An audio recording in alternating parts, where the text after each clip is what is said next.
સ્થાનિક સ્વરાજ્યની ચૂંટણીના પરિણામો જાહેર થતાની સાથે છોટાઉદેપુર જિલ્લામાં રાજકીય ગરમાવો તેજ બન્યો છે, જેના ભાગરૂપે નગરપાલિકા સહિત તાલુકા અને જિલ્લા પંચાયતના પ્રમુખ તથા અન્ય મુખ્ય હોદ્દેદારોની વરણી માટેની કવાયત બોડેલી એપીએમસી ખાતે અત્યંત ગંભીરતાપૂર્વક હાથ ધરવામાં આવી હતી। જય હિન્દ, હું છું સંજય શેરાના, ટીમ જાગૃત સાથે। ભારતીય જનતા પાર્ટી દ્વારા આયોજિત આ સેન્સ પ્રક્રિયામાં પ્રદેશ અને જિલ્લા કક્ષાના નિરીક્ષકોની વિશેષ ઉપસ્થિતિમાં ચૂંટાયેલા તમામ સભ્યો અને પક્ષના પાયાના કાર્યકરો સાથે વ્યક્તિગત સંવાદ સાધવામાં આવ્યો હતો, જેમાં આગામી સમયમાં વહીવટી સુકાન કોને સોંપવું તે અંગેના મંતવ્યો અને રજૂઆતો વિગતવાર લેવામાં આવી હતી। આ બેઠકમાં સંગઠનની મજબૂતી અને વિસ્તારના વિકાસલક્ષી કાર્યોને પ્રાથમિકતા આપી શકે તેવા સક્ષમ ઉમેદવારોની પસંદગી કરવા પર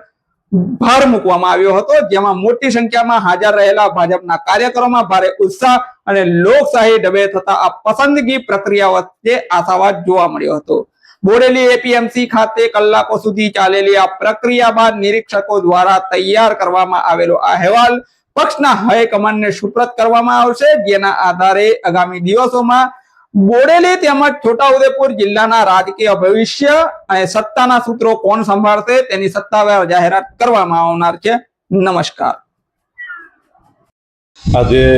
ગુજરાત પ્રદેશ ભારતીય જનતા પાર્ટીના માર્ગદર્શન હેઠળ આગામી સમયની અંદર જે સ્થાનિક સ્વરાજ્યની ચૂંટણીઓ થઈ એમાં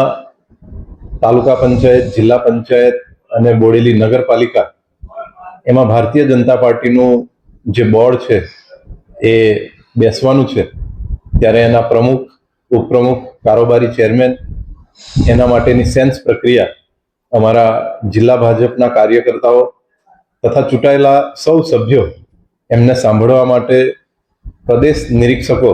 માન્ય મિતેશભાઈ પટેલ, સાંસદ શ્રી આનંદ તથા અન્ય બે એમના સાથીદાર એ સાંભળવા માટે આવ્યા છે અને દરેક જે ઉમેદવારો છે અને એમના અમારા જે સંગઠનના પદાધિકારીઓ છે એ સૌ સાથે મળીને આગામી સમયમાં કોને કઈ જવાબદારી આપવી એ માટેની સેન્સ પ્રક્રિયા અત્યારે યોજાઈ રહી છે।